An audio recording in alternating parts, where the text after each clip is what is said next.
Ok, boa noite. Todo mundo me ouvindo bem? 20h30, nós vamos começar a nossa aula.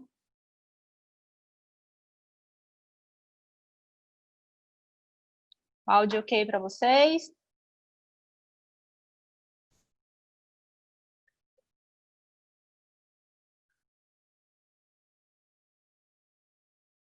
Beleza, então vamos começar.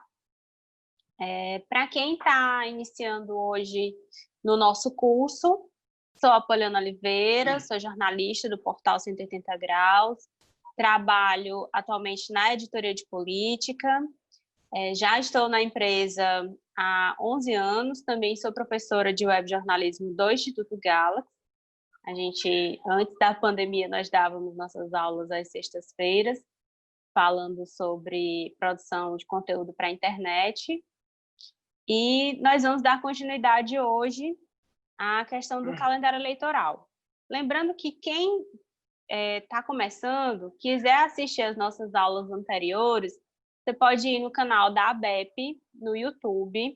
As aulas anteriores estão todas disponíveis, certo? Você pode assistir não só as nossas aulas de noção de política, mas também as aulas de como escrever para a web da Isabel, aulas de Photoshop com o Gualberto, ou de criação de post com o Gualberto, Photoshop com o Josaé, aulas de como ter audiência com o Johnny. Então, tá tudo lá disponível no nosso canal. E a gente começou esse nosso bate-papo, né, no Galaxy AD, falando sobre os poderes. Então, lá tem a gente falando sobre poderes executivo, legislativo, judiciário, falando sobre os tribunais de contas, os órgãos de fiscalização.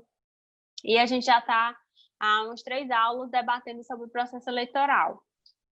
A gente vai finalizar hoje, nessa parte inicial da nossa aula, porque o Tribunal Superior Eleitoral, como vocês sabem, a gente teve aí a decisão do adiamento das eleições e a gente estava na expectativa da divulgação desse novo calendário eleitoral.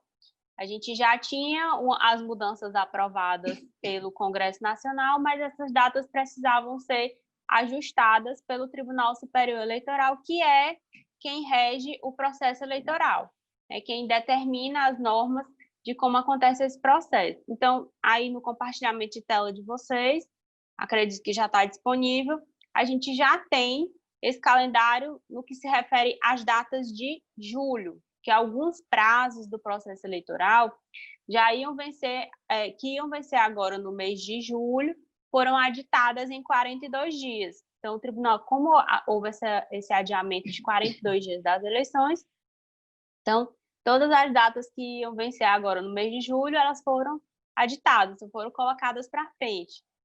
E em agosto, assim que o TSE voltar do recesso, vai ser votado o calendário para os meses seguintes, agosto, setembro, as datas que iam vencer nesse período, já que as eleições só vão acontecer em novembro e não mais em outubro, como se previa, a gente só reforçando adiamento em razão da pandemia do Covid-19. Então, só repassar rapidinho algumas datas, como a gente já tinha tratado de muitas dessas datas nas últimas aulas, a gente só reforçar as principais datas do que foi mudado para a gente ficar de olho nesse material que o TSE divulgou. Esse PDF eu vou passar para vocês, está disponível no site do TSE, mas eu vou também passar diretamente para vocês no nosso grupo de WhatsApp. Quem não participa do nosso grupo de WhatsApp, é só falar com o Instituto Galaxy. Vou dar para você, vou aproximar aqui da câmera para me ler o número do WhatsApp, é o 98158-2155, 98158-2155. Então, você pode mandar um WhatsApp, pede para participar do nosso grupo de WhatsApp, receber nossas informações, nossos slides de aula, acompanhar também o link das nossas aulas pelo Zoom, que a gente pode interagir através do Zoom, você pode mandar suas dúvidas durante a aula, mandar informações, a gente vai bater um papo mais direto, apesar de que nossas aulas estão sendo transmitidas pelas nossas redes sociais, mas no Zoom, que é onde a nossa aula está sendo transmitida para vocês, a gente tem esse bate-papo mais próximo, vocês podem fazer perguntas. Então, manda um WhatsApp para o Instituto Galaxy, aí você vai poder entrar. Ou também você vai lá no Instagram da ABEP, @ABEPAuí, e manda lá um ADM e pede para participar do nosso curso, tá bom? Então, vamos só finalizar rapidinho, que aí depois a gente vai falar sobre fontes, né? Então, eu quero que vocês tirar as dúvidas de vocês sobre como acontece esse processo, esse contato com as fontes políticas. Vou trazer alguns exemplos do meu dia a dia, de como acontece a nossa cobertura, né, no parlamento, na prefeitura, no governo do estado. Então, quero que vocês tirem dúvidas nessa segunda parte da aula, contar algumas curiosidades para vocês, alguns macetes de cobertura. Então, vamos só finalizar essa parte do calendário. Então, aquela data lá de 15 de agosto, começa a contar algumas condutas vedadas, que é a proibição de nomear, transferir, demitir, remover, questão dos servidores, né? E a realização de transferências voluntárias de recursos da União aos estados e municípios, a partir do dia 15 de agosto. Também é vedado aos agentes públicos, com exceção das campanhas de produtos e serviços que têm concorrência, a publicidade institucional de atos, propagandas, obras, serviços, então fica suspensa a publicidade institucional.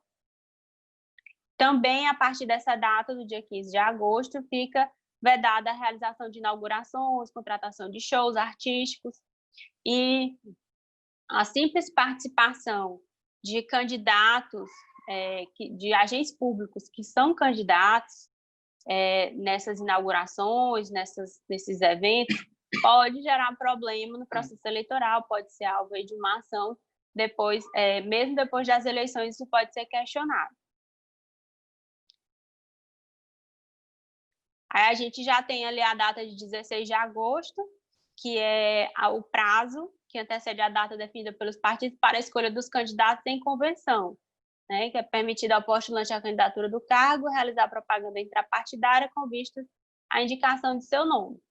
Então, nessa primeira etapa, a propaganda ela só acontece de forma interna.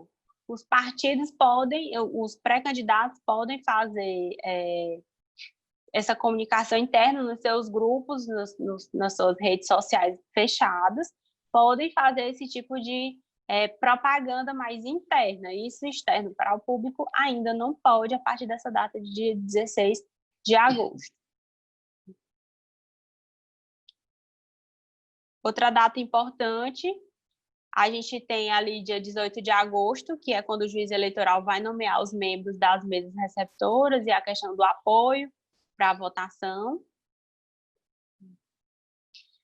Vou pular algumas datas aqui, eu vou passar para vocês só as datas mais importantes, até porque a gente já tinha visto isso aqui nas aulas anteriores.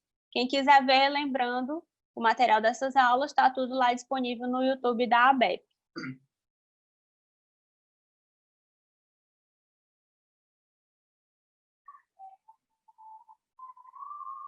Aí a gente tem aqui a data do dia, só voltando aqui, 25 de agosto, tem aqui a observação, data a partir do qual, até 9 de outubro, os mesários e convocados como apoiologistas que atuaram nas sessões ou locais diversos de sessão de origem, inclusive os que atuaram nas mesas instaladas e estabelecimentos penais internacionais de adolescentes, poderão solicitar transferência, que é para quem é mesário que foi convocado.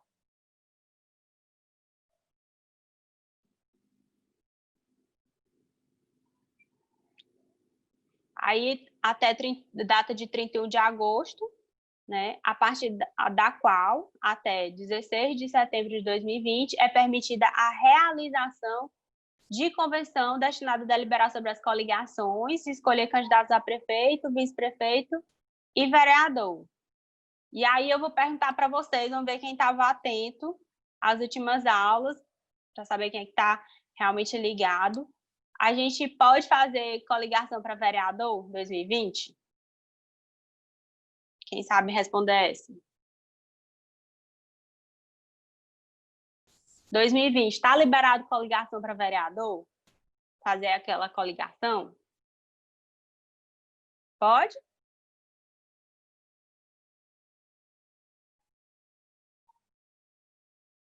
Alô? Ninguém?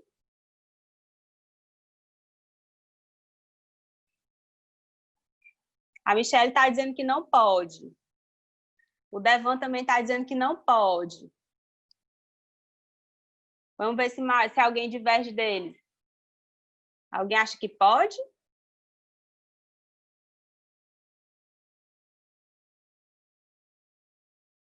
Bora lá.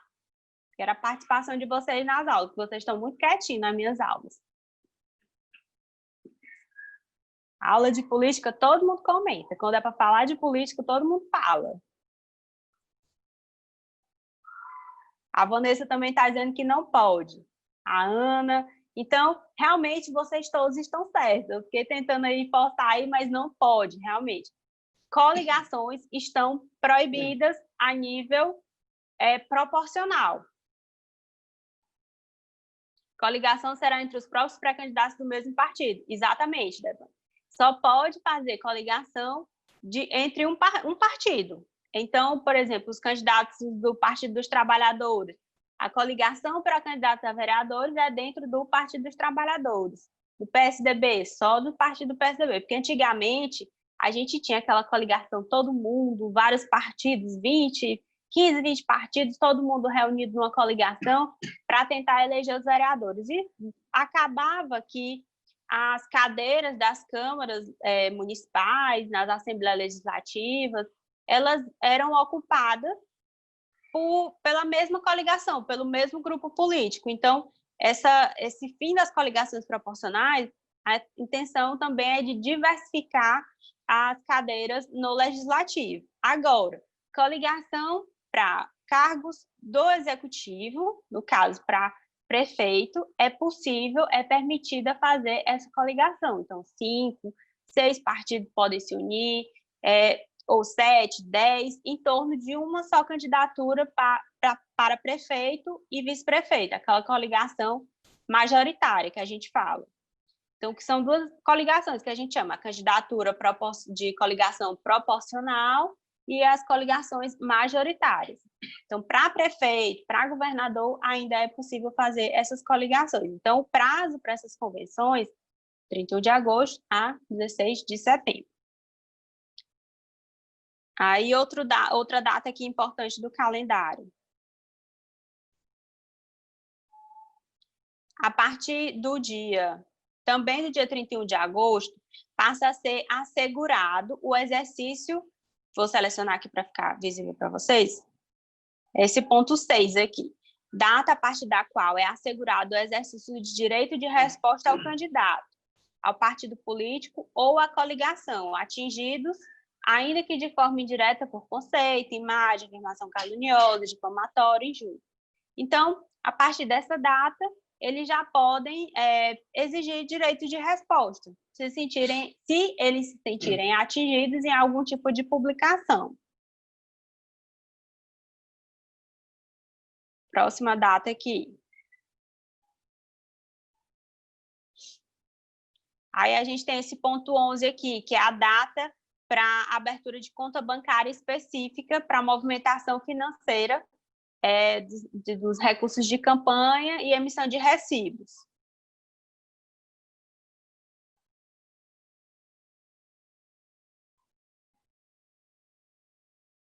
9 de setembro, aí a gente tem o quê? Último dia para os partidos políticos impugnarem, em petição fundamentada, os nomes das pessoas indicadas para compor as juntas eleitorais, observado o prazo de 3 dias, contados da publicação do edital.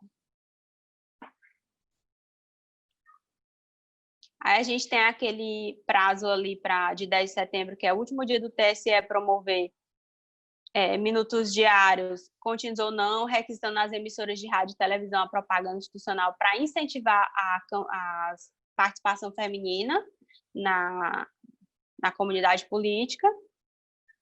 E aí se encerra essas datas que venceriam em julho.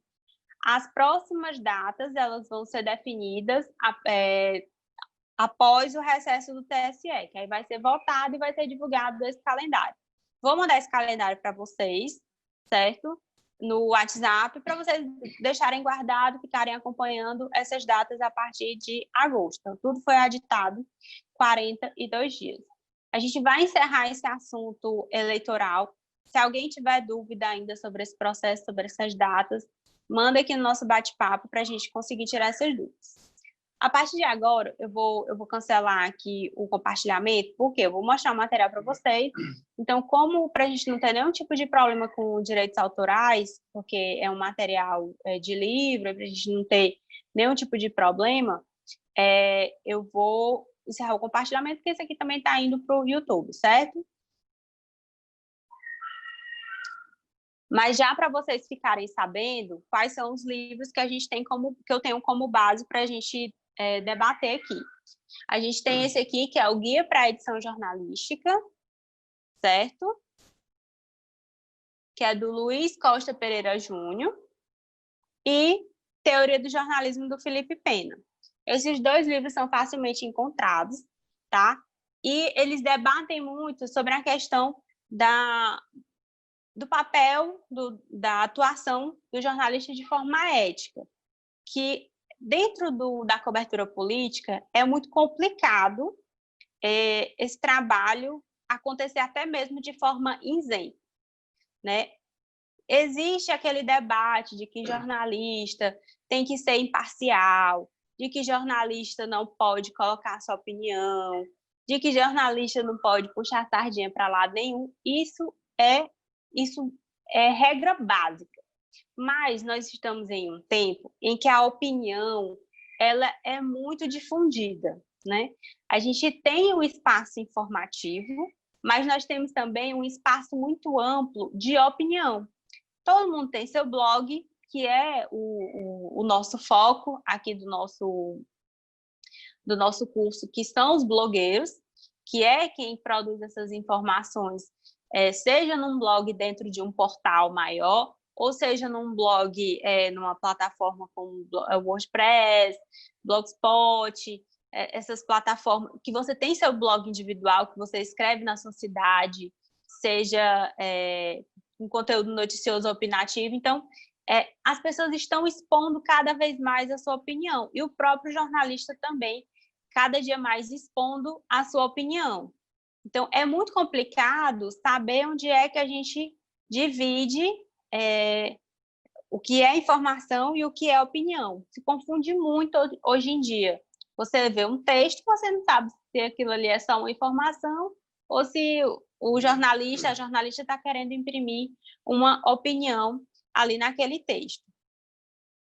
E para a gente começar, para a gente entender todo esse processo dentro da cobertura política, a gente trabalha principalmente no jornalismo com a gente tem duas fontes, a gente tem duas bases de informação. A gente tem o declaratório, que é aquilo, fulano disse isso, o outro fulano vai lá e responde, depois tem a réplica, a tréplica, e fica naquele debate de informações, aquela troca de informações o tempo todo, né? Um respondendo o outro, um jogando farpa no outro. Esse é um dos modos que se faz jornalismo político. E a gente tem também o jornalismo investigativo. Apesar de que se diz, mas todo jornalismo é investigativo. Mas a gente tem aquele que quando a gente fala em jornalismo investigativo, é o quê? É apurar as ações da gestão, apurar sobre o uso dos recursos públicos, questão do controle dos gastos parlamentares, acompanhar os processos que envolvem a gestão. Então, é toda uma base de informações que a gente tem, que é mais trabalhosa, que envolve um processo de apuração mais aprofundado. Então, tem esses dois aspectos que a gente pode utilizar. Nos dois casos, a gente precisa das fontes. São as fontes de informações que a gente trabalha... Meu lápis caiu. Que a gente trabalha justamente com as fontes todos os dias. Nós que somos jornalistas, nós temos que ter muitas fontes, né? E elas são... como é que acontece esse processo da fonte? A gente tem a testemunhal, né, que é a pessoa que estava lá. Ela é uma testemunha, ela viu, ela presenciou, ela estava no momento do fato. E também tem outras pessoas que passam por terceiros, né? Tipo, por exemplo, no caso de um policial, por exemplo, a gente tem um policial que não estava na hora da cena do crime, mas ele trabalhou no processo de investigação, né? E a gente tem as definições das fontes. A gente tem as oficiais, as oficiosas e as independentes. As fontes oficiais são o que nós, jornalistas políticos, trabalhamos todos os dias, que são os órgãos ligados ao poder público, são municipal, estadual ou federal, além também das empresas e associações. Então, quando a gente fala de fonte oficial, é aquilo que vem, tem uma instituição por trás. São fontes que a gente diz serem confiáveis, mas a gente não pode descartar o aspecto ideológico. Por exemplo, se é um material que vem da prefeitura, é claro que aquele material não vai falar mal da prefeitura, né? Se é um material que vem do governo do estado, difícil, é impossível ter um conteúdo ali que vai ser contra o governo do estado. O viés daquela informação vai ser a partir da ótica do governo, da prefeitura, da Câmara de Vereadores. Então, a gente tem sempre que pegar aquele material não com desconfiança, porque a gente não pode partir também da premissa de que o poder público está mentindo, né? A gente tem que considerar que aquela informação a gente tem que, assim, faz do princípio que aquilo ali é verdadeiro, mas ali vem uma defesa embutida, né? Se está falando sobre um hospital, sobre uma obra, vai falar, bem, cabe a nós o quê? Investigarmos se aquela informação que vem de uma fonte oficial condiz, de fato, com a realidade. O investimento foi tantos milhões. É isso mesmo? É o que está assinado na licitação? É o que foi empenhado para a empresa? Então, esse tipo de informação oficial, a gente tem uma instituição por trás, mas a gente também não pode descartar o caráter de que essa informação vem com uma carga aí de defesa da instituição. As oficiosas, a gente também trabalha no jornalismo político com fontes oficiosas, que são aquelas que falam para a gente em off, né? Que tem a informação, mas que passam essas informações para a gente sem serem...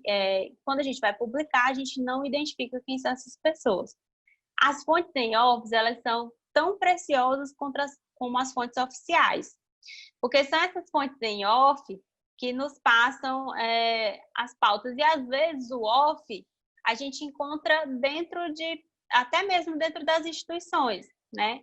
Um assessor que pode se tornar uma fonte sua, que passa um bastidor para você, mesmo, por exemplo, você tem na prefeitura uma pessoa que trabalha na assessoria da prefeitura, o sinalzinho que é o que mais se encontra, né? E é realmente, porque a gente tem, por exemplo, na prefeitura, não estou dizendo de que prefeitura mas, por exemplo, você pede a informação pela via oficial, né? E aí, no caso, a pessoa diz, olha, eu não tenho essa informação, nós não vamos nos pronunciar, tem isso e aquilo outro. Beleza, esse foi o canal oficial. Mas aí você pergunta, mas em off, o que tu pode me dizer aí? Eu não vou dizer que foi tu que me passou. Isso acontece, né?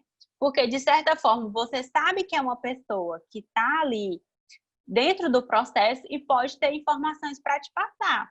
Agora, esse tipo de fonte, você tem que resguardar para você, né? Você não pode delatar, até porque nós, jornalistas, nós não somos obrigados a relatar, a dizer quem são nossas fontes, né?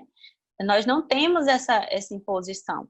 Então, se você tem uma fonte que te passa informação em off, primeiro, cultive essa fonte, não exponha de jeito nenhum. Se ela confiou em você de que você está passando a informação, ela está te passando a informação que você vai resguardar, você não vai dizer quem é essa pessoa. Segundo, desconfie, sempre. Nós não confiar cegamente em ninguém, né? Ninguém. A gente confia, pelo menos eu confio no que eu vejo, né? Toda informação que vem para mim, eu parto do princípio que eu vou duvidar, né? Mas é mesmo? Se você puder confirmar com mais de uma fonte, é melhor. Você vai ter uma segurança, né? Às vezes um documento que chega para mim, tá lá, a foto do diário, é a página do Diário Oficial, chegou o PDF do Diário Oficial, ou uma foto de um documento assinado por um prefeito. eu mando para a assessoria, mando para as coordenadoras de comunicação, para quem seja, para o secretário, mando e pergunto, esse documento é verídico? Porque hoje em dia a gente tem tanta coisa produzida na internet parecida com o que é verdade, as montagens são tão bem feitas que a gente desconfia. Então, tudo que você puder checar, rechecar, faça isso, por segurança. E a gente tem também as fontes independentes, que no caso são as ONGs e entidades sem fins lucrativos, que também nos ajudam com essas informações. Tem uma pergunta aqui, vamos lá.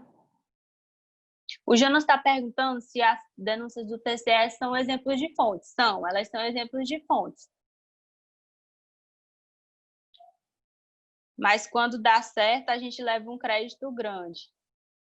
No caso, quando dá certo a informação do off, é bom quando a gente acerta, quando o offzinho vem bonitinho para a gente, que vem a informação que dá certo, é maravilhoso. E aí a gente tem, como eu falei para vocês, essa questão da falsificação da informação. Hoje a gente teve um caso curioso aqui em Teresina sobre um vídeo que a gente sabe, nós estamos em políticas de isolamento, a gente tem vários decretos em vigor, tanto em Teresina como no interior do estado, outros estados do Brasil, e existe o jogo político das pessoas que defendem o isolamento a favor da saúde, preservação da vida, e pessoas que são a favor da flexibilização desse isolamento com alguns protocolos, obedecendo algumas regras, tudo. Tem gente que quer que abra logo tudo. E dentro disso, tem um jogo político de alguns pré-candidatos que são oposição ao prefeito e que defendem a questão da reabertura, tem gente que defende porque acredita, porque tem sua base, tem seu direcionamento, mas tem gente que defende simplesmente por questões políticas. E aí hoje rodou um vídeo na internet de uma abordagem a comerciantes, de uma guarda municipal abordando comerciantes. E isso, já disseram que era de Teresina, já estava nas redes sociais, viralizou. E aí, tudo para criar um clima de incerteza, porque hoje pela manhã o prefeito falou em intensificação da fiscalização. E a gente já sabe que teve aquele caso daquela abordagem, assim que começou essas regras de isolamento, virou até questão nacional. Então, as pessoas aproveitam dessa informação de informações distorcidas, ou de próprias fake news, ou pega uma coisa que é lá de outro estado e diz que foi aqui. Então, esse tipo de situação requer de nós jornalistas um trabalho ainda mais cuidadoso, né? Mas está o vídeo lá, tá escrito guarda municipal, estão dizendo que foi em Teresina. Não é assim que funciona. Tem que ter um trabalho de apuração. Na dúvida, não publique, na dúvida, espere. Hoje há uma ansiedade muito grande da história do primeira mão, do furo, de colocar logo no ar. É melhor você esperar um pouco mais, espera uns 10, 15 minutos para você confirmar uma informação, do que você colocar uma coisa no ar sem ter certeza de colocar uma mentira. E hoje, você publicar uma notícia sabidamente inverídica constitui crime, né? Então, a internet tanto facilita o nosso trabalho, como ela também dificulta o nosso trabalho, porque a gente acaba, hoje, jornalista com essas páginas de fato ou fake, a gente tem um trabalho rebuscado, não só de dar a notícia, mas de provar, não só de falar a verdade, mas de provar que aquilo ali que é realmente a verdade.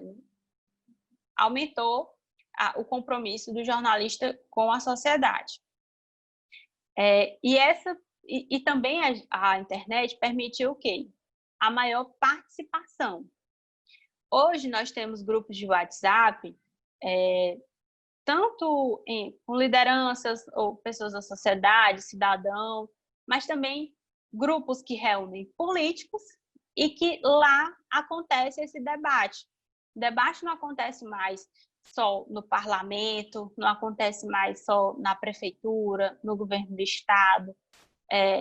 ou no ambiente midiático, né? Que a gente tem aqui, por exemplo, a televisão e os portais do Piauí são muito importantes nesse debate, que as pessoas falam, um dia o fulano dá entrevista na TV, no outro dia está lá o outro para responder. Esse debate também foi para os grupos de WhatsApp e outras redes de aplicativos de mensagem. Então, eles estão lá discutindo, trocando informações, colocando suas opiniões e vira print, vira matéria, né? Porque a gente está acompanhando esse contato com eles, ficou muito mais próximo, ainda mais nos tempos de pandemia. A gente tem recebido, nós que somos jornalistas, a sociedade de forma geral, através das redes sociais, e também de quem participa desses grupos, tem recebido esses vídeos. E aí a gente tem outro ponto. Nós, na pandemia, não temos como estar no dia a dia. Agora que o processo está voltando, a Assembleia, a Câmara, algumas entrevistas já estão começando a acontecer. Agora que a gente está voltando, é isso que a gente tem. Mas nesses 3 meses de pandemia, 3 meses, né? Março, abril, maio, junho, vai para 4 meses, né? 4 meses de pandemia. Então, nesse período, o que foi que aconteceu? A gente estava recebendo muito conteúdo pronto, que a gente não tinha como questionar esse conteúdo. A gente recebia um vídeo, recebia um texto, e às vezes, se você quisesse questionar aquele conteúdo, você tinha que ligar você tem que ligar para o deputado, para o prefeito, através da assessoria, para tirar alguma dúvida, para questionar aquela informação. Então, tem outro viés, né? E a participação também da sociedade. As pessoas estão conseguindo falar diretamente com os políticos, elas estão conseguindo questionar. Você vai lá, marca a arroba do prefeito, questiona ele, e ele vai lá, ou ele te bloqueia, né? Ou ele vai te responder. Vai depender aí do ânimo do prefeito, do vereador, para a pergunta que você faz, para o questionamento que você coloca. Mas hoje, facilmente, você consegue mandar uma mensagem, um DM, ou marcar o político para você tirar as suas dúvidas. E a gente tem uma grande fonte de informação através dessas redes sociais. Então, acompanhar as páginas destes políticos tornou muito importante. E distribuir conteúdo está mais barato, né? Todo mundo pode criar uma rede social. Com fé em Deus, a gente vai ter realmente essa regulamentação aí para as pessoas fazerem seu cadastro com registro de documentação. Eu acho que isso vai ser muito importante no combate à desinformação. Então, ter realmente as pessoas fazendo um cadastro no Twitter, no Facebook, colocando esse cadastro, a gente vai evitar que as pessoas se disfarcem em perfis falsos, certo? E utilizem das redes sociais para propagar o ódio, para disseminar informações falsas. Então, mas é muito barato. Qualquer um cria uma conta no Twitter e começa a falar, e começa a produzir conteúdo. Faz uma conta, faz um site. Hoje a gente tem várias plataformas para hospedagem de sites que são gratuitas em suas versões básicas, mas que você pode utilizar para disseminar informação. Então, todo mundo está contribuindo. A profissão do jornalista, ela é importante, mas todo mundo pode ser um comunicador, né? Porque o jornalista é um ofício, registrado, né? Mas todo mundo é comunicador. Se você sabe contar uma história, se você tem uma história para contar, você você cria um site, você cria uma rede social e começa a contar a sua história, né? Claro, nem todo mundo tem a base técnica, a gente tem que também considerar que aquela pessoa pode estar colocando sua opinião, mas enfim, todo mundo pode produzir.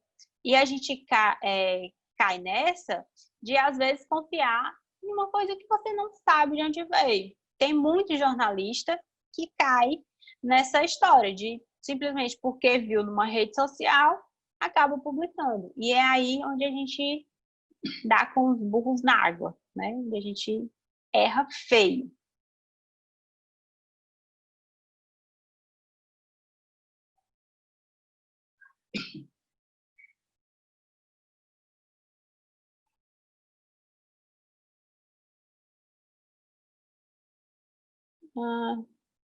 Tinha chegado uma pergunta aqui, foi apagada, não sei. O Gabriel dizendo que vai ser ótimo registrar as pessoas, e vai mesmo. Então, vamos já entrar nessa questão do contato. Chegou aqui, cadê?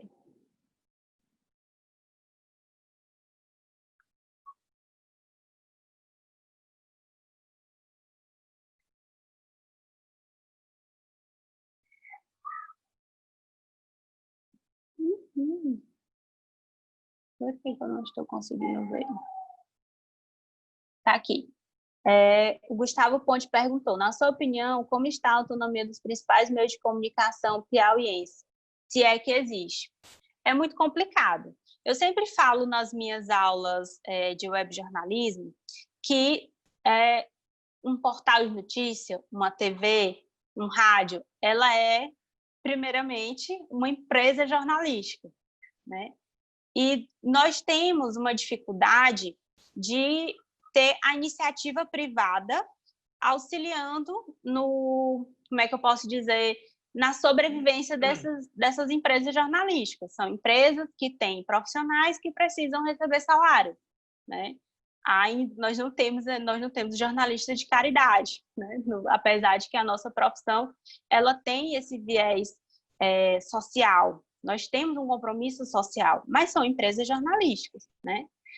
E aí, o que acontece? A maioria dos veículos de comunicação do Piauí, eles recebem a chamada verba de propaganda institucional. Vamos esclarecer, como eu sempre esclareço. Propaganda institucional, ela é para quê? Ela é para ser utilizada, para o veículo ser utilizado como facilitador da comunicação entre a sociedade e o poder público. Campanhas de vacinação, nós estamos no meio de uma pandemia, por exemplo. Então, essa verba institucional, ela é para facilitar este canal. Só que, muitas vezes, isso é confundido, seja de uma parte de uma empresa, seja da parte do poder público, com, como é que eu posso dizer, com financiamento do veículo, né? O que não deve acontecer. Mas a gente tem essa dificuldade, né? Você fala em autonomia, se é que ela acontece.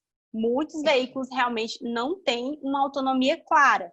E é uma briga diária, né? Porque a gente tem os conflitos da redação com os conflitos editoriais, né? Os conflitos empresariais, desculpa. O conflito editorial da redação com o conflito empresarial.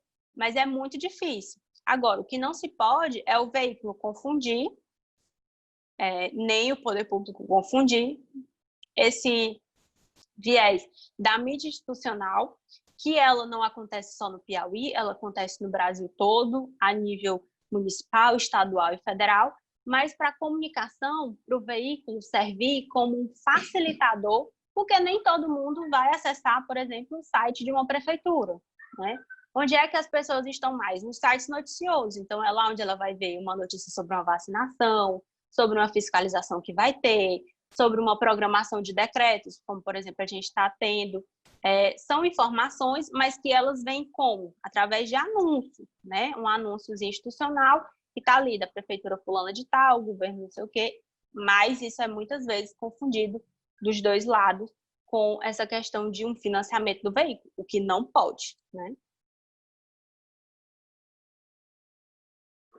Vamos lá dar continuidade.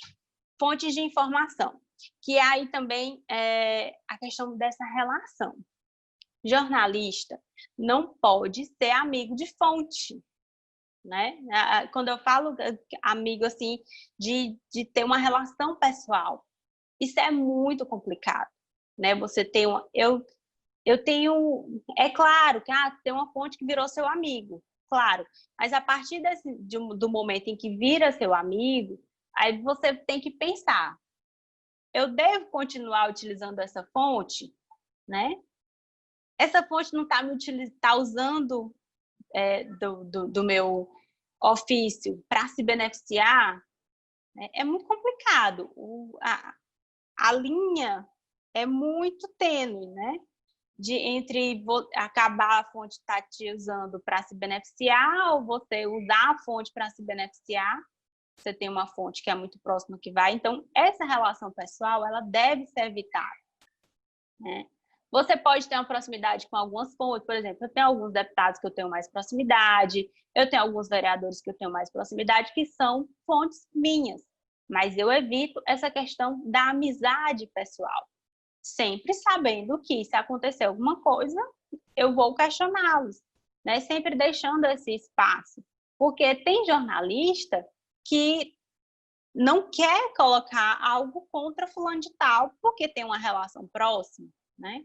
Então, esse distanciamento é bom que ele exista, né? Porque senão acaba que... E outra, tem fonte que é assim, você vai colocando informações que são de interesse dela, que vai beneficiar ela, não sei o quê, só que ela te passa a informação que é de interesse dela, né? E a partir do momento que você bota uma coisa que é contra ela não fala mais com você, né? Então, por isso que é preciso deixar claro, você que tem um relacionamento com o prefeito, com o vereador, com o deputado, é preciso deixar claro, você está fazendo o seu trabalho não é só publicar matéria positiva, você não faz assessoria de imprensa, a assessoria de imprensa é outra coisa, né? Então, esse distanciamento, essa separação, ela é importante de acontecer.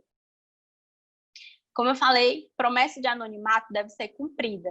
Se você está falando para alguém que vai publicar uma informação, e você pediu essa informação em off, não divulgue a sua fonte.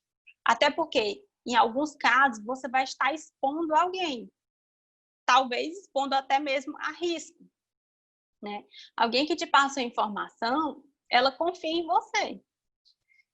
Se você expor essa pessoa, ela pode, se for um servidor, pode perder o emprego, né?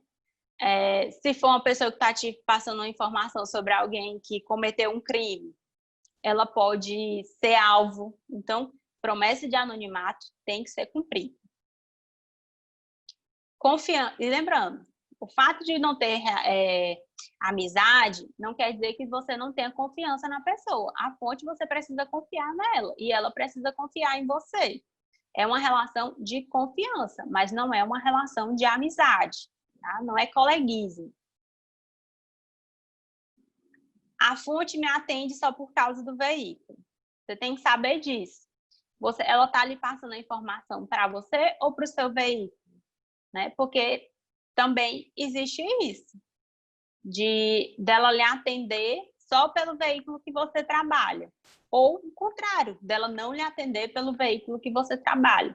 Então, é preciso você ir atrás disso e saber por que isso está acontecendo. E você também não pode utilizar do anonimato para embutir uma opinião, né? Que isso é uma violação ética da nossa profissão. O que acontece muitas vezes? O jornalista pega, faz um texto e de segundo fontes, assim, assado e tal. Mas não é uma fonte que está falando. A fonte é como eu brinco nas aulas. A fonte, minha cabeça, né? É o próprio jornalista que está colocando ali a sua opinião e se utilizando de um anonimato, uma fonte anônima que não existe, para colocar a opinião dele. Isso não pode ser feito, certo? Isso, como eu disse, é violação ética da nossa profissão.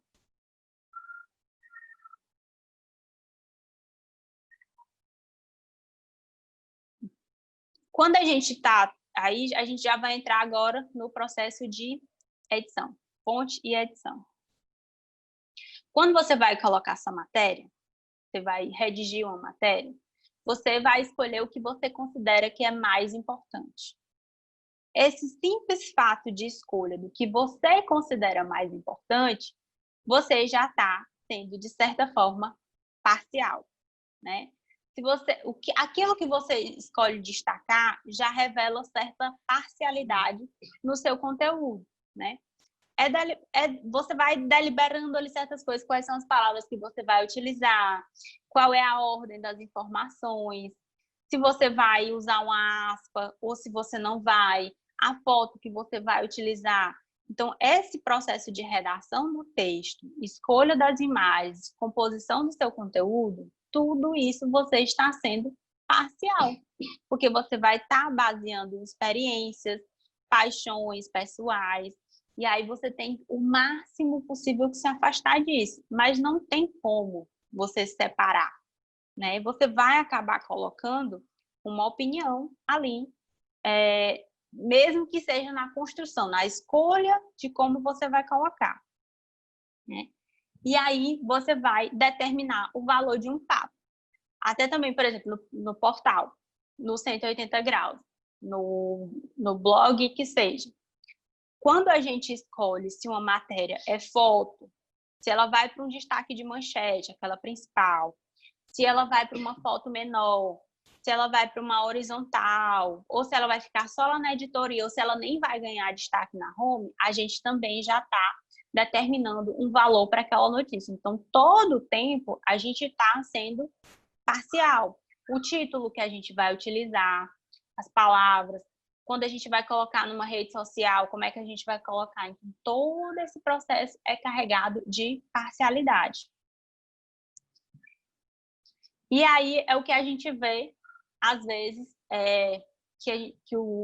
até confunde um pouco o julgamento do leitor, que é a forma como o mesmo conteúdo é interpretado por vários veículos de comunicação diferentes, né? E dentro da política, dentro da cobertura política, isso é muito comum. A gente tem entrevista, né? A gente vai para uma entrevista, vai para a Câmara de Vereadores, por exemplo, vai lá, pega uma entrevista com um vereador fulano de tal, e aí ele fala com a gente por 5 minutos, 5, 10 minutos. Nisso, ele deu várias informações. O veículo tal, o portal A, vai privilegiar uma informação. O veículo B, o portal B, vai privilegiar outra informação, vai dar destaque para outra informação. Então, esse processo também já vai revelar tanto da linha editorial do veículo, como da posição do jornalista. Não que eu esteja dizendo que o jornalista vai estar claramente defendendo ou atacando alguém, mas eu estou falando do que ele escolhe destacar. Às vezes só tem um fato possível para destacar, que é aquilo que está todo mundo esperando ser dito, por exemplo, que é o candidato de fulano de tal. Então, se o vereador revela, então vai todo mundo nessa linha. Mas pode ser que tenha várias linhas diferentes de um mesmo conteúdo. Foi a mesma pessoa que falou no mesmo momento, tá, para todo mundo ao mesmo tempo, mas a gente tem a interpretação diferente pelos vários veículos. E, às vezes, a posição, como isso é colocado no título, ou a utilização de uma foto, pode parecer que a mesma coisa num veículo, o que seria positivo, em outro veículo fique negativo, né? Aí a gente vê as diferenças de interpretação pelo modo como essa notícia foi publicada. É a mesma coisa, ditas com palavras diferentes e que ganham sentidos diferentes, dependendo de como ela foi editada.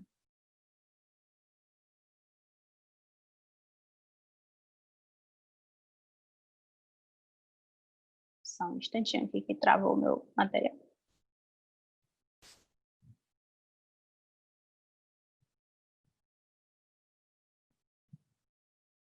Certo. E aí, voltando aqui.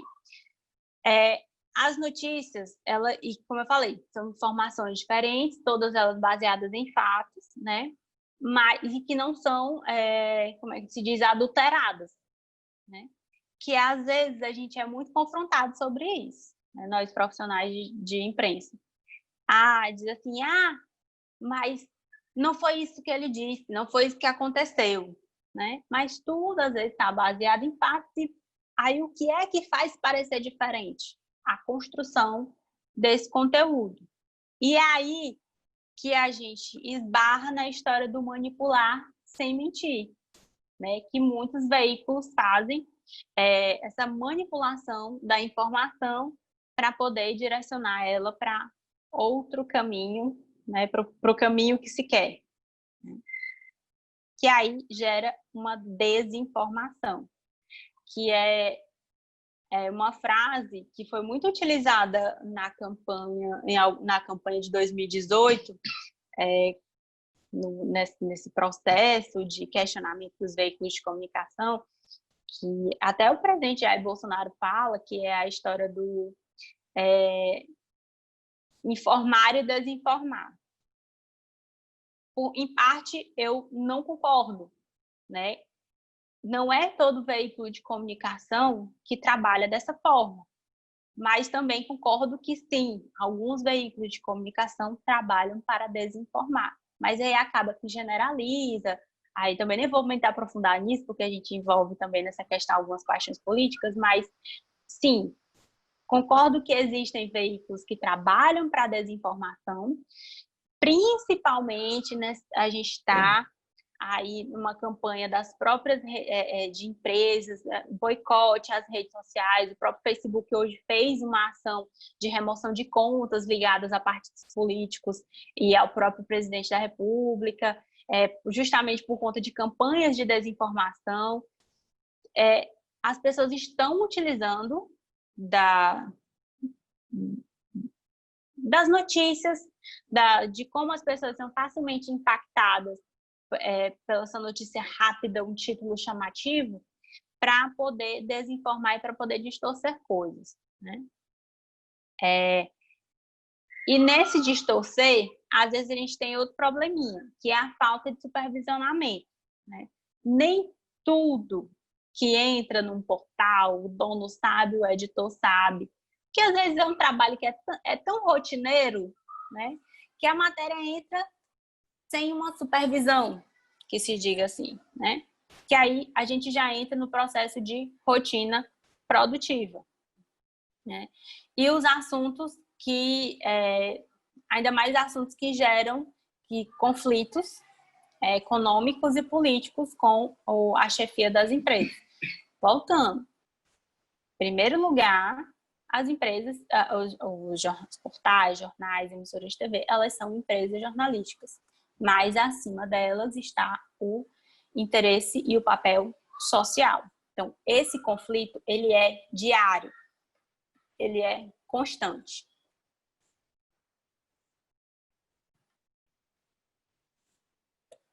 E aí, vou passar aqui para o nosso material, estou aqui no nosso livro, vou citar algumas questões aqui para vocês, que são colocadas, que o autor fala sobre o hábito noticioso, né? Cobrindo política já há um tempo, algumas coisas parecem ser triviais, e a gente meio que tem um calendário das nossas coberturas políticas. A gente sabe que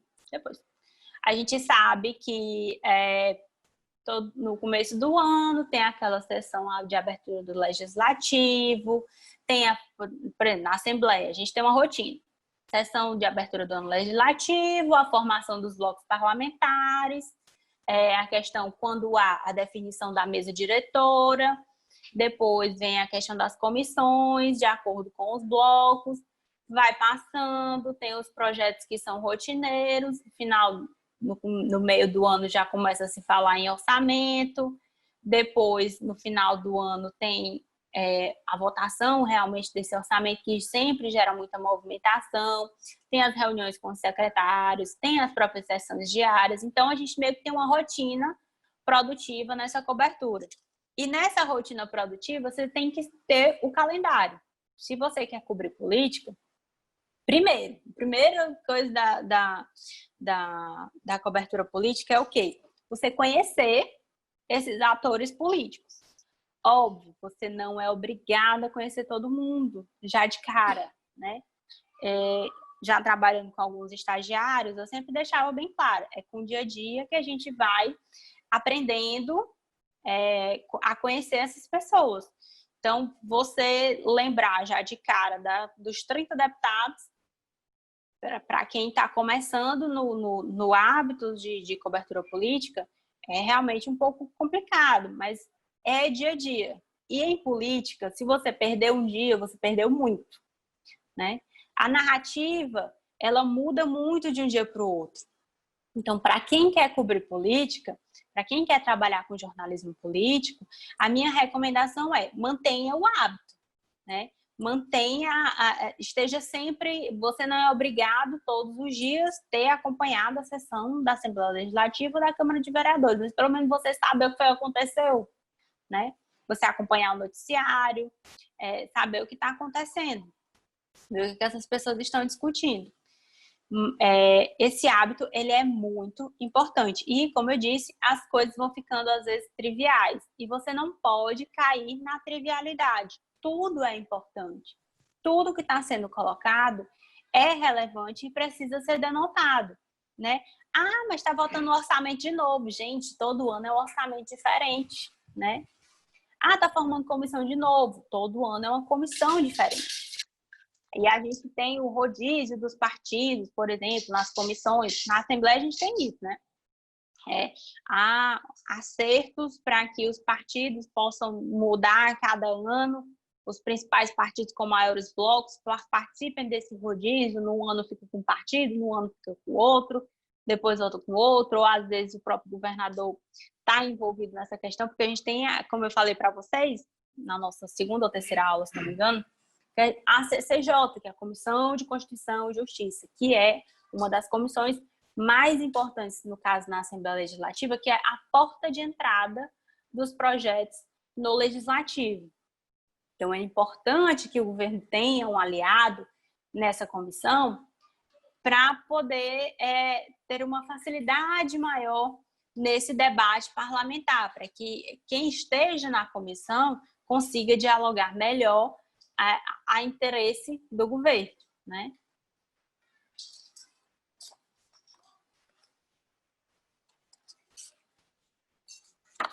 E aí,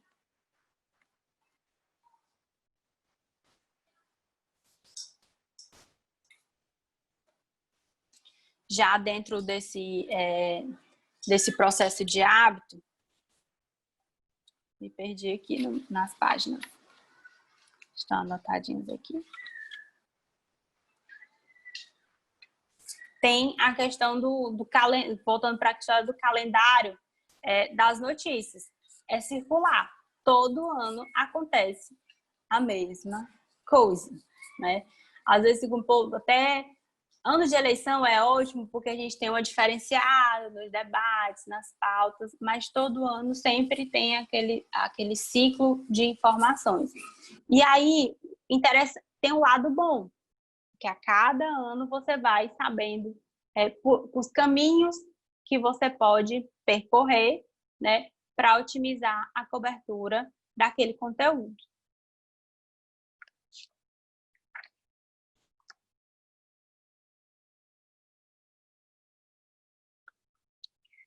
Voltando a falar de fontes, a gente tem uma coisa que eu não coloquei para vocês, que eu acabei pulando, é sobre a questão de não abusar das fontes, né? Tanto das fontes ingênuas, que o autor fala aqui no livro, quanto das fontes sofisticadas.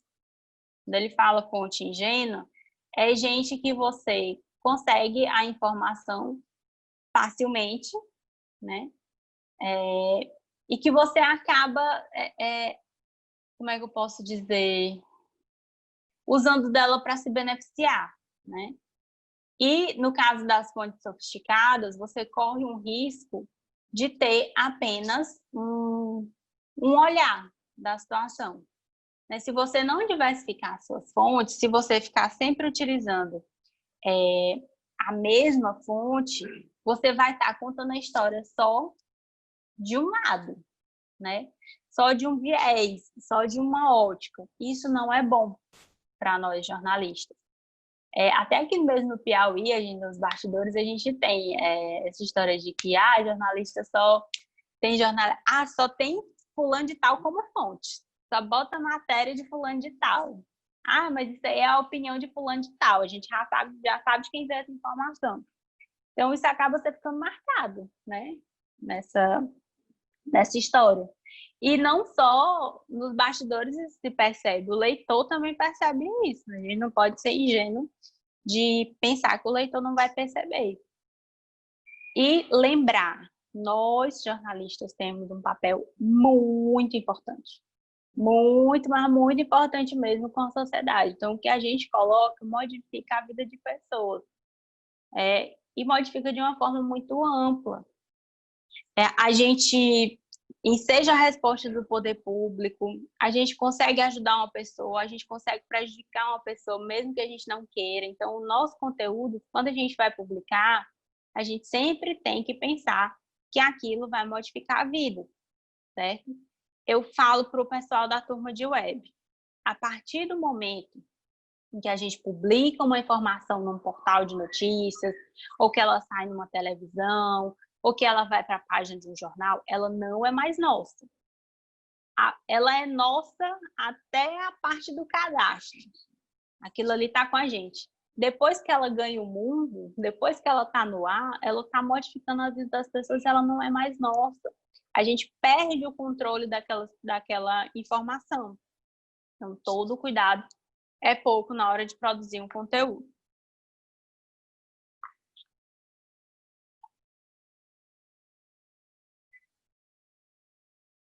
Outra questão que é muito debatida na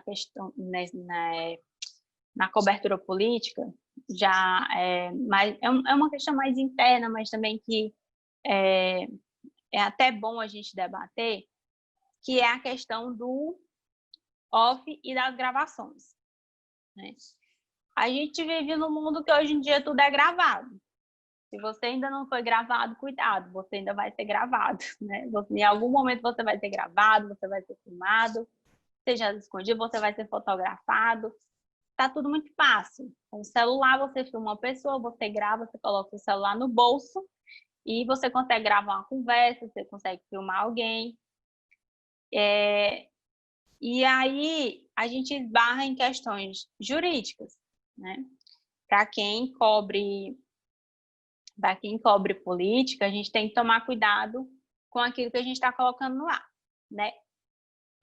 Legalmente, as gravações que eu faço de conversas minhas com outra pessoa, então, se você está se gravando numa conversa com outra pessoa, você tem domínio e liberdade para utilizar essa gravação da forma como você entender. Você pode divulgá-la, não tem nenhum tipo de problema. Você tem esse domínio.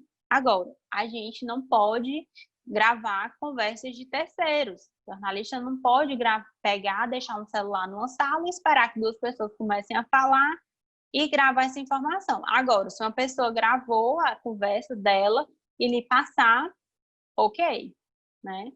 Mas a gente não pode gravar terceiros. Gravações que a gente faz, não tem nenhum tipo de problema. Eu me resguardo sempre. Então, se você estiver conversando comigo, pode ser que eu esteja gravando, né? Então, quando eu vou conversar com as pessoas, eu gravo para me resguardar. Até porque, às vezes, numa conversa informal, são repassadas informações muito mais importantes do que quando você pega e coloca o microfone ali na cara do político. E outra, não é tudo que você ouve que você vai utilizar, né? A gente tem que ser inteligente, a gente tem que... Algumas informações dentro da cobertura política, elas servem muito mais para você construir outros contextos. Eu sempre falo que jornalismo é feito de texto e de contexto. Se você não tem contexto, você não tem um texto bacana, né? Então, você precisa construir um contexto. Então, esse contexto você utiliza com o quê? Com a observação e algumas conversas que a gente não pode publicar. Não porque a gente não pode publicar porque são indevidas, né? Que são informações aqui, mas às vezes que lá na frente você utiliza, sabe, aquela informação para você construir uma história mais bacana. Se vocês quiserem colocando as dúvidas de vocês, fazendo perguntas sobre alguns casos de coberturas, alguma dúvida que vocês queiram tirar, vocês podem ir colocando no bate-papo, ok?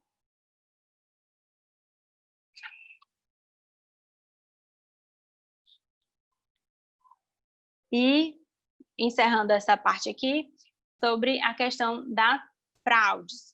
Cuidado, tem gente que cria matéria, tem gente que cria informação, né?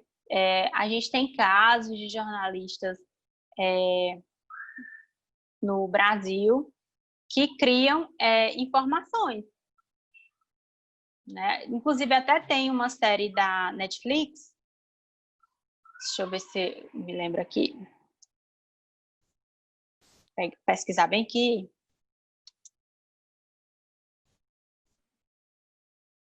que é até bacana vocês assistirem, é sobre o Wallace Souza, do Canal Livre,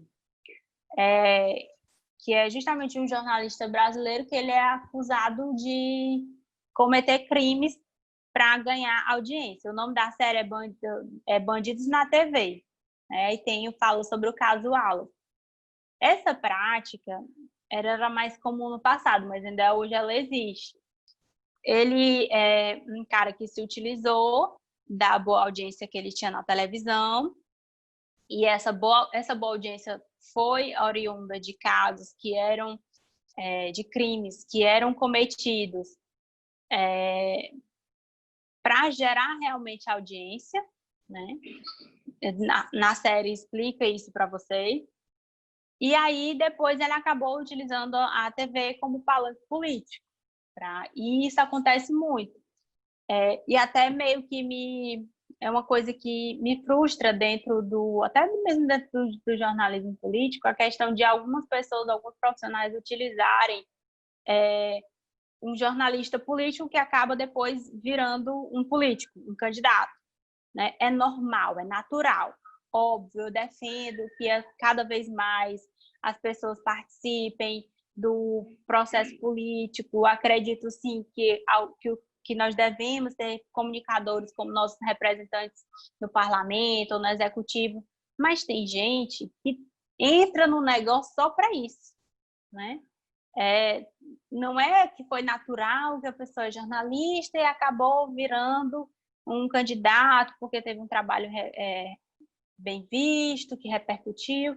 Não, são pessoas que utilizam diretamente do jornalismo para ganharem esse palanque político. Isso eu não acho legal. Uma construção natural, uma construção da pessoa que ganha notoriedade, ok, né? Mas quem se utiliza só mesmo para palanque, isso eu até porque coloca em xeque o trabalho de todo mundo, sabe?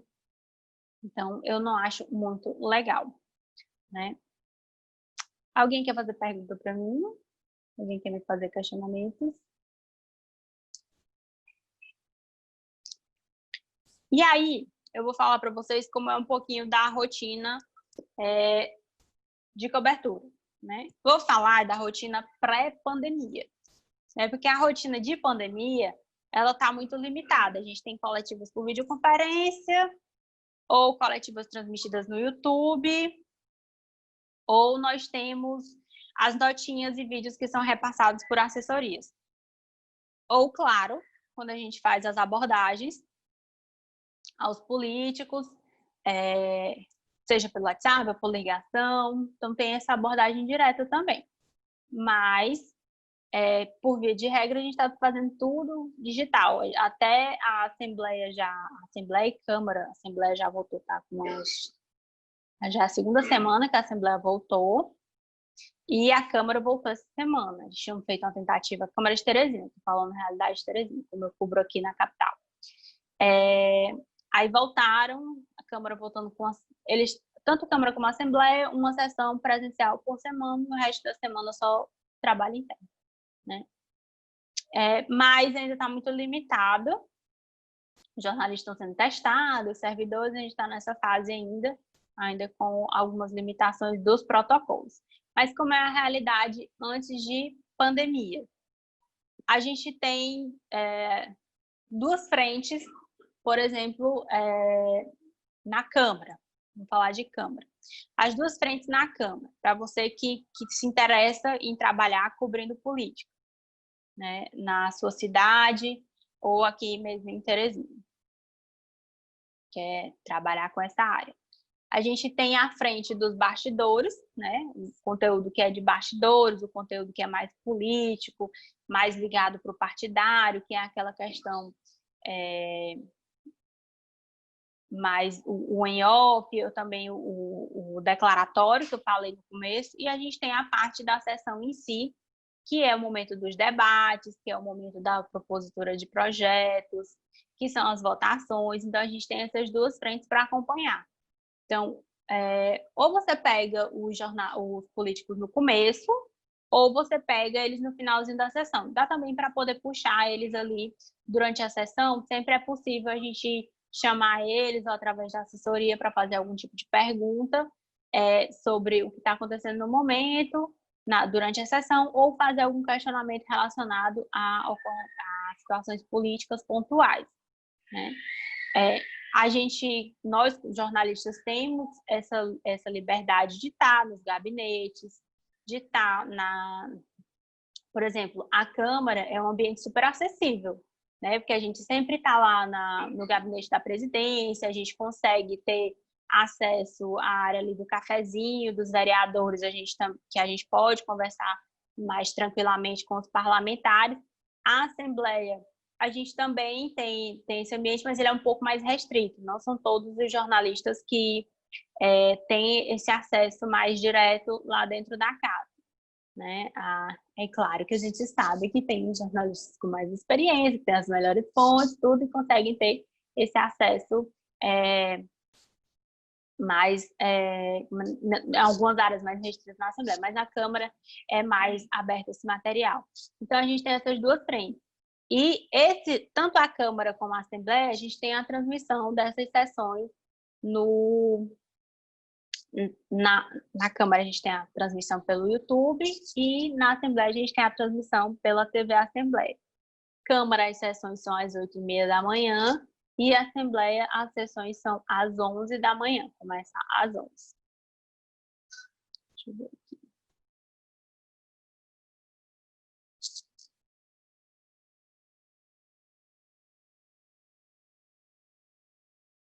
Já na cobertura do executivo, você depende mais de uma agenda dos políticos. Se você quer cobrir o prefeito na sua cidade, você precisa acompanhar a agenda do prefeito ou do vice-prefeito, de quem você esteja acompanhando. Então, você depende do acompanhamento dessa agenda, né? Se ele vai visitar a obra, se ele vai despachar na prefeitura, se vai ter uma solenidade. Então, é um trabalho que depende muito mais de agenda, de você saber onde é que eles estão, se vão ter solenidade, ou se vai ter uma reunião política interna, se vai ter um ato partidário. Então, depende muito mais. No legislativo, é mais diário, né, esse trabalho. Já no executivo, a gente tem esse trabalho, esse acompanhamento, ele é um pouco mais reduzido. E aí, acompanhamento de obras, acompanhamento dessas solenidades. E como eu disse, perdeu um dia, perdeu muita coisa. Então, de um dia para o outro, partidos rompem, né? Vereadores deixam as bases dos prefeitos, tem uma sessão na Câmara que muda tudo, a gente tem uma sessão aqui muito específica aqui em Teresina, que eu acho que foi a sessão mais tumultuada dos últimos meses, que foi a sessão em que invadiram o plenário aqui da Câmara, que depois deu um rebuliço. A Bruna quer saber por que as obras demoram tanto, né? Todos nós queremos saber por que as obras demoram tanto. É muita burocracia, né? A gente, claro, tem vários pontos que a gente pode abordar. Corrupção, né? Claro. Desvio de dinheiro, que às vezes atrasa a obra. A gente tem problemas de burocracia, que também atrasam o andamento de obras. Uma coisa que atrasa muita obra, sabe o que é? Judicialização. Judicialização atrasa muito a obra. A gente tem obras que estão prestes a serem entregues, né, que já estão em andamento, mas que são paralisadas por uma decisão judicial por conta de um licitante que estava insatisfeito no processo licitatório, e aí entrou na justiça, correu, demorou 3, 4 meses aquele processo, sai uma decisão, tem que paralisar a obra, tem que paralisar o contrato. Isso também adia muito a obra, né? As intempéries, a questão das empresas, que tem a questão da falência das empresas.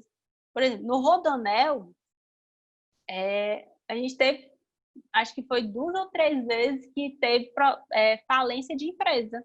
E a obra foi paralisada porque a empresa faliu, né? Isso acontece também. Então, são vários fatores que atrasam o andamento das obras, né? O que está atrasando agora é pandemia, né? Estava tudo paralisado, agora que a construção civil teve a retomada das obras autorizadas, E as prefeituras e o governo estão divulgando aí seus cronogramas para essa retomada controlada. Me perguntem, façam perguntas sobre o cenário político, que a gente ainda tem aí 15 minutos. Eu quero que essa aula seja mais participativa, que eu vejo que vocês ficam muito quietinhos, não sei nem se vocês estão aí, estão me escutando, estão prestando atenção. Então, vamos lá, eu quero que vocês me façam perguntas. Perguntem aí quem que eu acho que vai ser o próximo prefeito. Mentira, não vou dizer. Quem vai ser o próximo prefeito de Teresina? Eu não sei, mas eu tenho meu palpite. Mas eu não vou dizer para vocês. Vamos lá. O Rômulo está dizendo que não sabe. A gente não tem, assim, alguns pré-candidatos aí já colocados, né, aqui em Teresina. A gente tem Fábio Abreu, a gente tem Fábio Novo, 2 Fábios aí. A gente tem, pelo prefeito, a gente já sabe aí que é o Cléber Montezuma. Tem pré-candidatos, os partidos de direita ainda estão se organizando aqui em Teresina para lançarem suas candidaturas. Tem o doutor Pessoa também, que já foi colocado aí como pré-candidato. Então, a gente tem um cenário bom. Eu acho que vai ser uma briga interessante. E, além disso, eu acho que vai ser, principalmente pela quantidade de candidatos que a gente vai ter esse ano. Geralmente, Teresina tem esse histórico nesses últimos anos, de muitos candidatos, mas vai ser uma briga interessante aqui em Teresina. Nepotismo fechado é crime, mas é com certeza.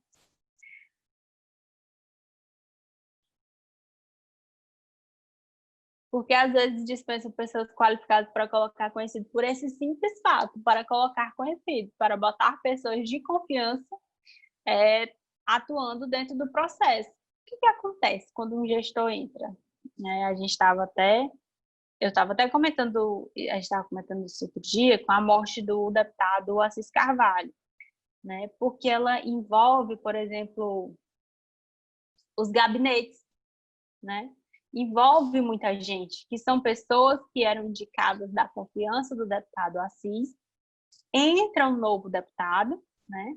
E aí, o deputado que é quem? Que é uma equipe de sua confiança, que é assessores de sua confiança, é uma pessoa com pessoas com quem ele já trabalhou, né? Então, isso existe, não estou falando só disso, estou falando também nas prefeituras, em órgãos menores, secretarias, diretorias. Acaba que quem entra, que é a pessoa da confiança, não se preza, nós não temos administrações que são eficientes, que têm programas de metas claras, né, para serem cumpridas, porque assim, se a gente tivesse administrações com metas colocadas de produtividade, de trabalho, talvez as equipes fossem mais técnicas, mas a gente não tem isso, né? A gente tem equipes que têm um orçamento para cumprir. Basicamente, é assim que funciona a administração pública. Então, com esse orçamento, não tem, assim, tem órgãos que não têm cronogramas de ação, o próprio, por exemplo, a chefia dos governadores não cobra um plano dessas secretarias, então acaba que a coisa anda muito solta. O Estado brasileiro, não estou falando só de governo de Piauí, de governo de prefeitura, o Estado brasileiro ele ainda é muito ineficiente, a gente tem que andar anos-luz aí até que a gente tenha uma máquina eficiente e que situações como essa de indicações de pessoas conhecidas seja abolida. A própria reforma administrativa, o Congresso também tem parte nisso, de fazer uma reforma administrativa também que imponha metas de produtividade à máquina pública. Que a gente vê aí que o serviço público ainda é refúgio de muita gente, né? Ajuda muitas famílias no serviço público, tem muitas cidades que funcionam graças ao serviço público, a renda vem do serviço público, mas a eficiência do Estado ela tem que estar ao bem da população em geral, não só de uma parcela da população. O Antônio Neto dizendo que na cidade dele já passou uma olheira de um certo partido da oposição fazendo perguntas sobre a situação atual da cidade, inventando que é sobre a pandemia e entra em assuntos relevantes à gestão atual. Interessante essa estratégia. Não tinha visto ainda falar. Isso pode, se você achar que tem abuso nessa conduta, você pode denunciar para a Justiça Eleitoral. Se você acha que, não sei se ela está falando alguma coisa a bem de alguém ou só está sondando, pelo visto ela só está sondando, né, Antônio? Pelo que eu entendi, então. Mas se você acha que é uma conduta abusiva, eu acho que pode ser denunciado, sim, à Justiça Eleitoral, porque as pessoas, os partidos e candidatos fazem isso porque contam que a população não vai denunciar. Se a população não denuncia, eles continuam fazendo. Não é à toa que ainda hoje ainda há a prática da compra de voto, né? Porque só há venda de voto porque há compra de voto. Ainda há pessoas dispostas a receber dinheiro em troca de alguma vantagem, seja de um calçamento na sua rua, seja de uma carrada de areia, uma milheira de tijolo, ou um carro-pipa, ou a instalação de uma cisterna. As pessoas ainda se submetem muito a isso, em parte pela miséria da população, de pessoas que não têm condições de ter uma casa melhor, de ter um muro na sua casa, e aproveitam dessa situação, da facilidade que para comprometer realmente o processo eleitoral, porque as administrações são como são, também culpa da gente, né? Quando falo culpa da gente, culpa de nós como eleitores, culpa da sociedade, culpa do cidadão que ainda se permite. Mas é um processo que ainda vai levar muito tempo para ser corrigido.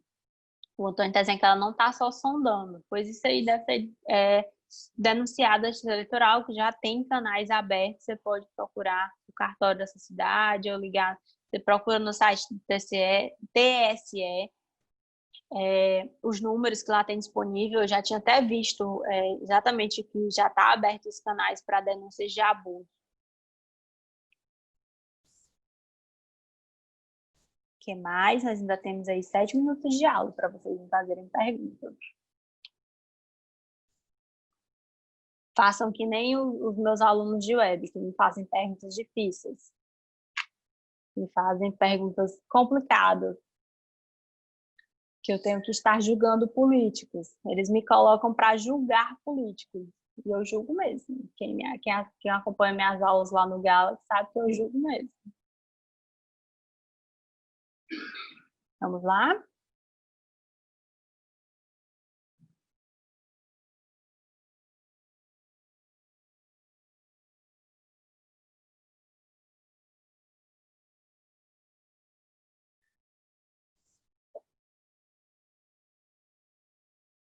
Pois já que vocês não me perguntam, eu vou me fazer a juiz da jornalista e vou fazer pergunta para vocês.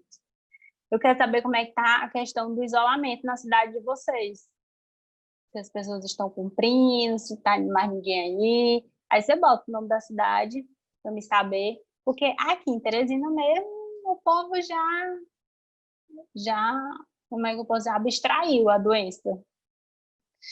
Né? Não, as pessoas, parece que era assim, só tinha medo quando tinha 10 casos. Quando tinha 10 casos, estava todo mundo apavorado, ninguém queria nem respirar com medo do vírus entrar pelo nariz, né? Então, ninguém se tocava em ninguém. Agora que tem milhares de casos, as pessoas não estão nem aí. O risco do vírus passou, não sei se é porque acha que não vai mais pegar, ou se acha que já pegou. Vamos tentar apresentar um formigueiro, tá? Eu moro aqui próximo à ponte do Alferraz, e daqui eu consigo ver a movimentação dos carros. A movimentação dos carros essa semana aumentou demais. As pessoas têm a parte do cansaço, que a gente entende. Eu, pessoalmente, eu entendo que o comércio já está saturado dessa questão do isolamento. Os empresários, eles nem todo mundo consegue uma alternativa de negócio no momento de pandemia. Tem negócios, tem setores que são que se adaptam mais facilmente a outras alternativas, né? Então, nem todo mundo consegue, nem todos os setores estão conseguindo. Tem setor que não dá para, não tem outra alternativa, né? Então, eu entendo que também há essa saturação. Mas aí tem gente que é aquela coisa, uns pagam pelos outros, né? Então, a gente já teve aí aqui em Teresina uma etapa dessa reabertura já foi modificada, então, no que abrir dia 13, já vai abrir agora só dia 20, justamente porque há um desrespeito nessas regras de isolamento. Porque o prefeito disse que ia flexibilizar, mas é só algumas áreas, poucas áreas, construção civil, indústrias e algumas áreas relacionadas à construção civil e indústria. Mas parece que todo mundo entendeu que já estava liberando era tudo.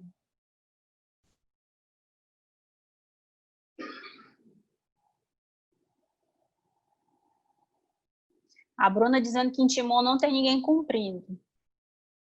Eu também já soube que em Timon realmente a situação em Timon está complicada. O Lucinal dizendo que na cidade dele já teve isolamento. Acho que as pessoas meio que estão um pouco cansadas, mas eu acho que dá para segurar mais um pouquinho. Umas 2, 3 semanas a gente tem previsão aí de pico para esse ano, para esse mês. Agora, o pico de Teresina parece que já passou, só que o pico do Piauí é diferenciado. Então, o pico do Piauí parece que só vai ser agora nesse mês de julho, se continuar os mesmos níveis de isolamento. O Gustavo está perguntando lá no Facebook, o Wellington Dias fará seu indicado ou o Piauí seguirá a tendência de ruptura, a exemplo da esfera federal? Indicado para quê, menino? Não entendi. Está falando indicado para candidato aqui em Teresina? Me ajuda aí, Nívia.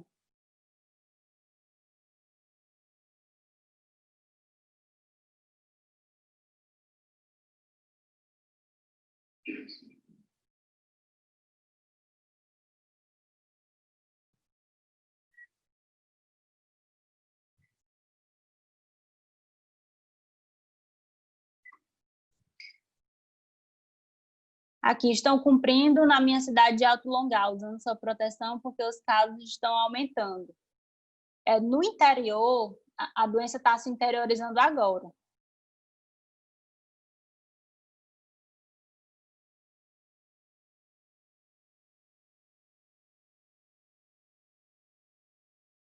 Então, por isso que a questão do pico no estado é agora para julho, porque tem muita gente que não compreende essa questão, né? Porque acha que é tudo uma coisa só. Não é à toa que os prefeitos estão tendo autonomia para colocar as regras nas suas cidades, justamente porque cada cidade tem uma realidade, né?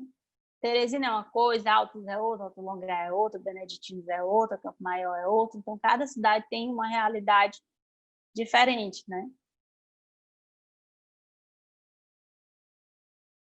A Michelle está dizendo que teve lockdown parcial durante 2 semanas. Onde foi, Michelle?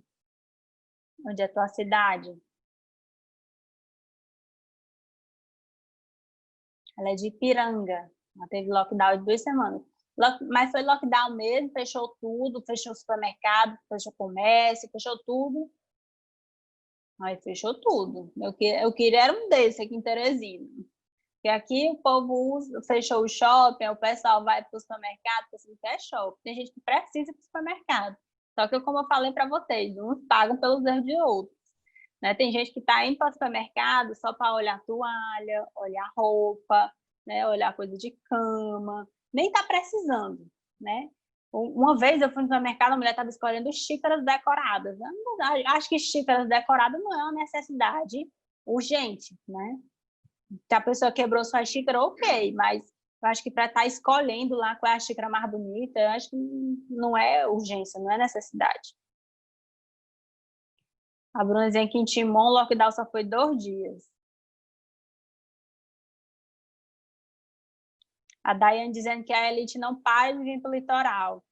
Eita, Daiane. Olha, se eu puder, eu às vezes o dedo coça para comentar nas páginas aí das blogueiras, né? Das blogueiras mais influências, né? Não é a blogueira da gente, nosso blogueiro, não. Já são 22 horas, vou ter que encerrar minha aula. Vou mandar para vocês o calendário e na próxima semana a gente volta nas quartas-feiras. Até mais. E obrigada por estarem aqui comigo.